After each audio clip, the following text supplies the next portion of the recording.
You probably have already seen Mr. Beast's latest video, where he built 100 wells for communities and school children in African countries like Kenya, Zimbabwe, Somalia, Uganda, and Cameroon.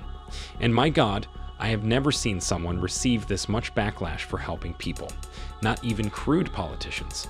Like, how can people focus so much about the wrong things? I will address those conspiracy theorists shortly, but the good thing is, in the midst of all the chaos, Mr. Beast's latest post on X suggests he is unfazed by the criticisms. Here's what he posted on X last week. I already know I'm gonna get cancelled because I uploaded a video helping people, and to be 100% clear, I don't care. I'm always going to use my channel to help people and try to inspire my audience to do the same. And that is all that matters, because that means he is not backing down from helping people anytime soon. A real Cain. Now let me take you through the outstanding elements I found in the video. I would first like to commend Mr. Beast and his team for their ability to read the room and also improvise. You see, until you watch the video, you might think the whole entirety of Mr. Beast's trip to Africa was to provide safe drinking water for local communities, but there was more to the trip. Not only did they build a total of 100 wells, but they made the wells easily accessible and at the convenience of the locals, a luxury the people there did not have for generations. Additionally, Mr. Beast and his team stocked some schools in Kenya with powerful new computers, beautiful classroom furniture, modern projectors, soccer balls, all to facilitate smooth teaching and learning, and also physical education. The dexterity in their philanthropic works did not end there. Mr. Beast and his team also donated 1,000s of bicycles to school children who used to walk hundreds of miles to get to school. The height of it all was that footbridge they constructed for that local community in Kenya. Imagine how easy the lives of the people there are going to get from now onwards. Seeing all these good works, you might easily forget that this Mr. Beast guy is only a YouTuber. The hard work and due diligence that went into identifying the very communities in Africa who really needed the wells cannot go unnoticed. The fact that Mr. Beast and his team toured different communities across the African continent for over a week to extend helping hands shows a real commitment to what they do. I say this on the back of solid information from a fellow African compatriot that, for example, Kenya alone, you bet Mr. Beast and his team could have easily found more than enough local communities to build all the 100 wells there. Makes you wonder what politicians in these countries are really doing. But no, Mr. Beast and his team chose the hard path. They'd wanted maximum impact, and that could reasonably happen by extending their reach, which they did. That is something laudable. It even gets more interesting when, after completing their well-building project across Africa, Mr. Beast and his team returned back to one Kenyan community to oversee the construction of a footbridge for the people. What more can one man do? Now to my favorite part of the video, which I believe escaped most of you all. There was this part where Mr. Beast had this encounter with some school children in the classroom, where one student asked him what the key to success was. Mr. Beast's answer, as succinct as ever: just find something you love doing and do it consistently over a long period of time, and you will eventually become successful. What's the secret of success? To be honest, just find something you love doing and do it for a long period, and eventually you'll succeed. I do not know about you, but people actually pay tons of dollars to get these kinds of life coaching tips from billionaires, successful businessmen, and even Mr. Beast himself. How many times have you not crossed a video or a podcast of Mr. Beast or any of your favorite celebrities giving out tips over how to build a successful career from scratch? Countless times. But here, Mr. Beast was dishing it all out for free.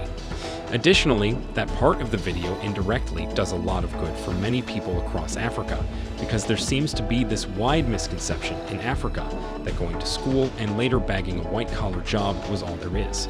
So Mr. Beast there, trying to inculcate into these young school children in Iriri, Kenya, the right mentality and attitude for a successful life, was a huge positive for me.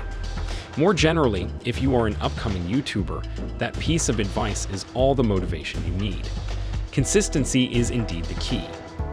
Let me now switch attention to Mr. Beast's critics.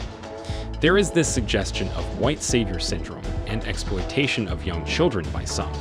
that Mr. Beast basically went to Africa to project the dark side of it, and that behavior further fed the already existing narrative in America and Europe that all people in Africa were poor and suffering. Critics in Africa say there is more to Africa than just that. All right, fair enough. But does that change the narrative that more people in local African communities are suffering and need help?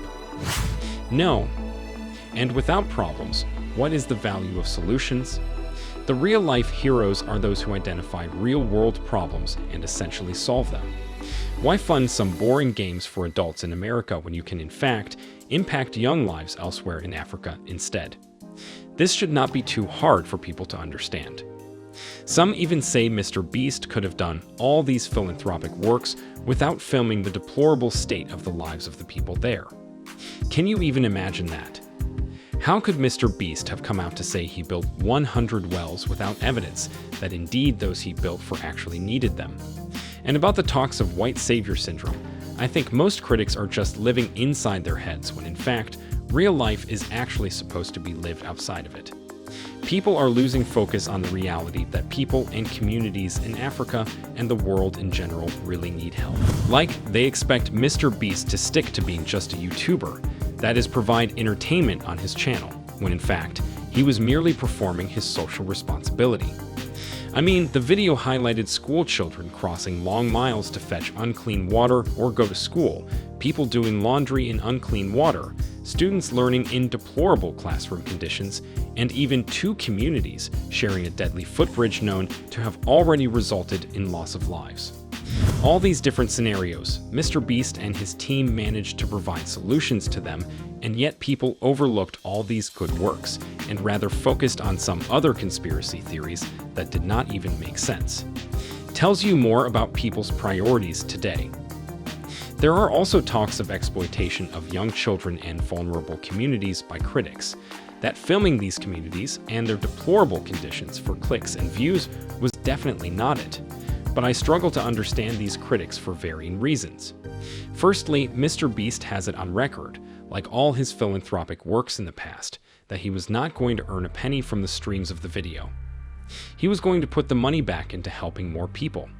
Secondly, the talks of child exploitation by critics are utter bogus because Mr. Beast was not putting these children on the screens for himself or any personal gains. The fact that he even made donation links available for all to help push a worthy cause was all that I can think of. But if you all want to talk about exploitation, I will show you the ins and out of what exploitation is. Exploitation is when the corrupt political figures of these African countries squander taxpayers' money and do not perform their basic responsibilities like providing potable and easily accessible drinking water for their people.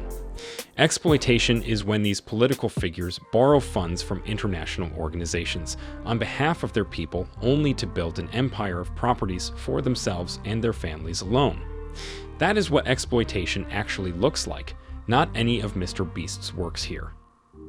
For those worried about the nature of philanthropy today, more and more people are publishing their works on screens compared to the past where people did good works in secret. Well, Mr. Beast is a YouTuber. What did you all expect? And I think it is about time people embraced this reality that in this modern day, much of our lives are being lived on the internet as much as off it.